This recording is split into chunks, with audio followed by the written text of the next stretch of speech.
In today's video, creating a sustainable instructional coaching culture. Hello, coaches! Welcome back to another episode of Coach Better Quick Tips. My name is Kim Caffino, and I've worked with hundreds of teachers, coaches, and leaders in schools around the world to help them create thriving and sustainable instructional coaching programs. And I'm on a mission to help you coach better.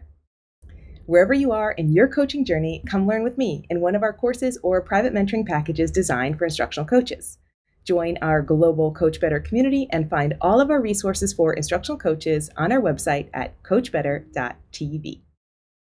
If you have a question you'd like to hear us answer or a topic you'd like us to discuss, please drop us a line on our website at coachbetter.tv/ask, join our Coach Better Facebook group, or find us on social media at Eduro Learning and send me a DM.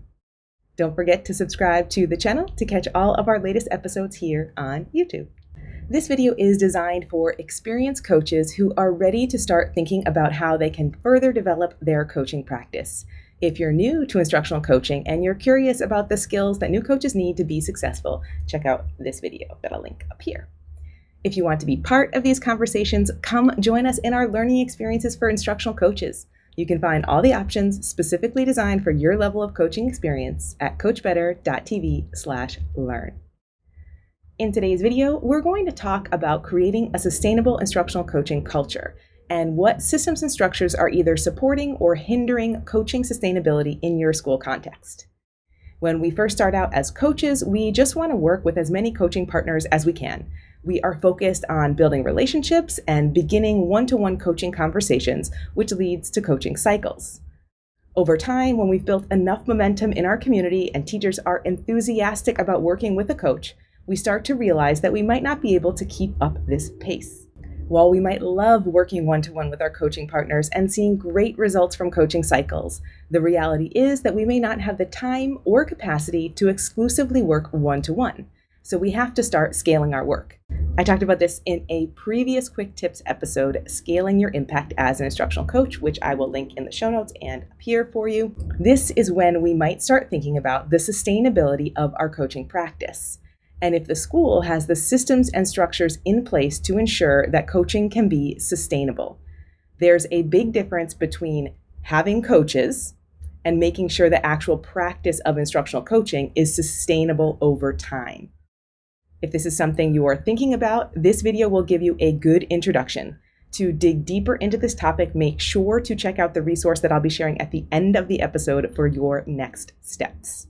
For this episode, I am bringing together resources from our courses, including the Coach Certificate and Mentorship Program and Coaches as Leaders, the Thrive Model for Sustainable Coaching, my recent book chapter, Fostering a Culture of Growth and Belonging, the Multifaceted Impact of Instructional Coaching in International Schools, some conversations from the podcast, including Carla Marshall, Ellen and Bruce Eisenberg, Joellen Killian, and Laura Lipton, and my recent book, Finding Your Path as a Woman in School Leadership.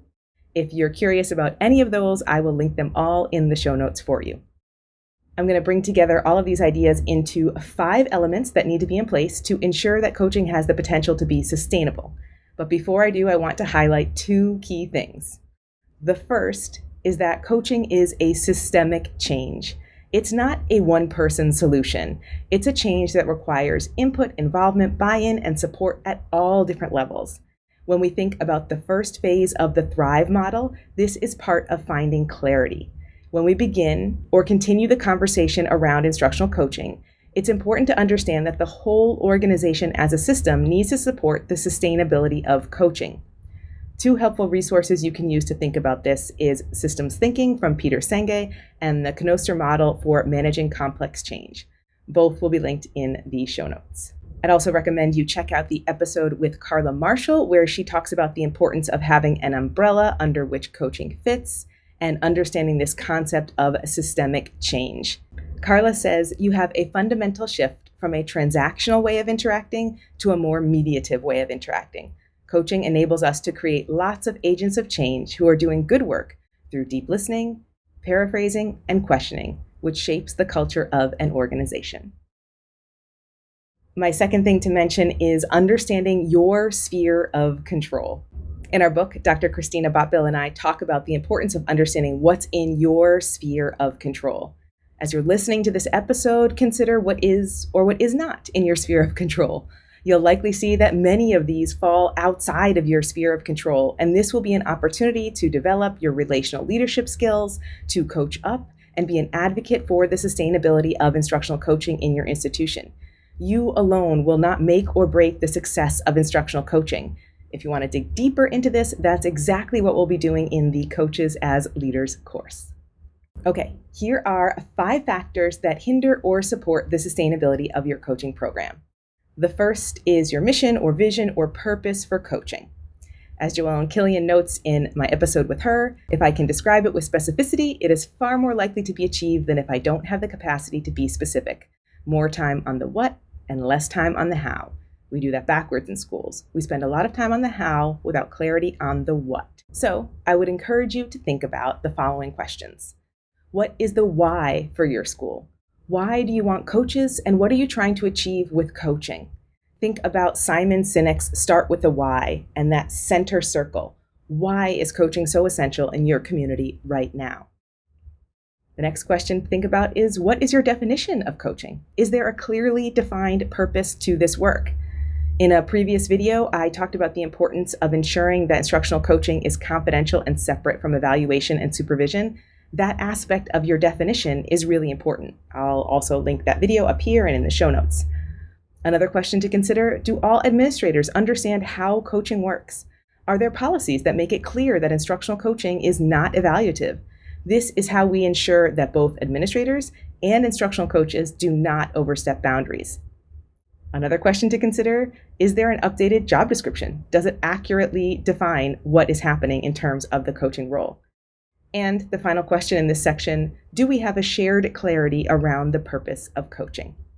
The second element is your school culture. Laura Lipton notes in a podcast episode with me that there needs to be a vision of learning and growth that is identical for everyone in the organization. So whenever someone is called upon to serve in their role, it should be calibrated to the vision of learning and growth. She says, leaders can support this work by ensuring that coaching is modeled respectfully whenever it's referenced. So some questions you can ask yourself are, does the school have a culture of risk-taking and growth-mindedness? Is it a safe space to take risks? Do leaders engage in and model coaching? Is the conversation around coaching respectful in all venues? Do we offer professional learning around the value of coaching? Do we have a growth focus with all policy development where a coaching mindset is embedded across job descriptions, where clarity between coaching conversations and the role of the coach is clear, where professional growth opportunities include opportunities for instructional coaching? The third item is your school structure. Are there structures of support within the school day for instructional coaching, like teacher and team planning time with coaches, where you make time as opposed to find time? Are there team norms and protocols for the way we work together, so we're using coaching practices regularly in a variety of venues? Are instructional coaches part of faculty meetings? Is time provided for instructional coaching on PD days? Is there an expectation or a culture of open door classrooms or learning walks where we can see what's happening in different classrooms? Are aspects of coaching built into job descriptions like team leaders, HODs, or admin? Is instructional coaching, and this one is so critical, a full-time position? Having instructional coaching as a full-time position means that you need to ensure that the time, resources, and opportunity are all focused on instructional coaching. As Joellen Killian says, if coaches are doing non-coaching related work, before you know it, the resource of coaching is lost, yet the investment of coaching is still present without seeing the benefit. This means that coaches can't have a ton of additional responsibilities like testing coordinator, the 5th chaperone on any trip, or data crunching for the entire school. They need to be focused on doing coaching work so you can see the impact of coaching. Number 4 is support and evaluation of coaching. When we separate the coach from the program and the act of coaching, as recommended by Laura Lipton, the impact of coaching becomes easier to measure. Defining the purpose of documentation and collecting data in a systematic way will help coaches and school leaders build habits of self-assessment and will help keep track of the overall growth of the coaching program more consistently. So some things to think about here. Is there financial support for professional development specifically for instructional coaches? Instructional coaches need professional learning that is specific to coaching. Coaches also need a mentor or a coach, and that mentor or coach, if hired, needs to be paid. That's the work that I do, by the way. Is there a supervision and evaluation process that is coaching specific? Instructional coaches need specific supervision and evaluation practices. Do we intentionally measure and share the impact of coaching? Do divisional admin make time for meeting with coaches and supporting coaching? Is the coach able to provide feedback to admin that is related to patterns or trends and is non-evaluative? The fifth element is the visibility of coaches in terms of curriculum and professional learning alignment. Are all of your instructional coaches part of the curriculum team? Are you able to align the work of instructional coaches with other initiatives in the school? How do they work together? And how do coaches work at the curriculum level? Are there offerings from the instructional coach to interact with teachers daily? Do admin make space and time for this? Are coaches on the calendar for professional learning, which requires planning? Are school leaders making time for instructional coaching and coaches on professional learning days and in meetings? If you are watching this video on YouTube, I have a graphic that summarizes all of these on the screen. This is featured in my book chapter that's linked in the show notes and in the course Coaches as Leaders. You'll notice that this graphic has 8 sections on it. I've condensed them down into 5 for the purposes of this video, but you can dig deeper into all 8 of those either in the book chapter or in that course, Coaches as Leaders. Okay, those were 5 factors and some critical questions you can ask to determine if your school has the systems and structures in place that will either support or hinder the sustainability of your coaching program. There is a lot here, and this is really just the start of understanding what makes coaching work. I hope it's clear that this is more than just an individual coach's responsibility. And while you can be a passionate advocate for instructional coaching in your school setting, the sustainable success of coaching goes well beyond the individual work that you may do as a coach. Navigating and leveraging your informal leadership skills are essential to support you in building a sustainable coaching culture. And that often requires support, which is exactly what I do. If you want support as you work through this process, or you just want to dive deeper into how you can make a bigger impact in your sphere of influence, you need to join us for the Coaches as Leaders course. Registration opens once a year, and you can find all the details at eduralearning.com/CAL.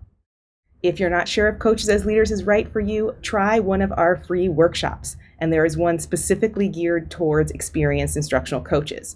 You'll be able to dig deeper into the topics we talked about today and get a peek at our courses for coaches. We have workshops and courses to support instructional coaches at every stage of their career, from new and aspiring coaches making the move from classroom to coach, to current coaches ready to be more intentional and strategic in their practice, to established coaches leveraging their coaching experience to lead. You can find them all on our Coach Better website at coachbetter.tv/workshops. Wherever you are in your coaching journey, we can support you. If you're curious right now or you have questions, please reach out. You can leave a comment below, you can join our Coach Better Facebook group, or you can find us on social media at Eduro Learning and send me a DM. I'd love to support you on your coaching journey. See you next time.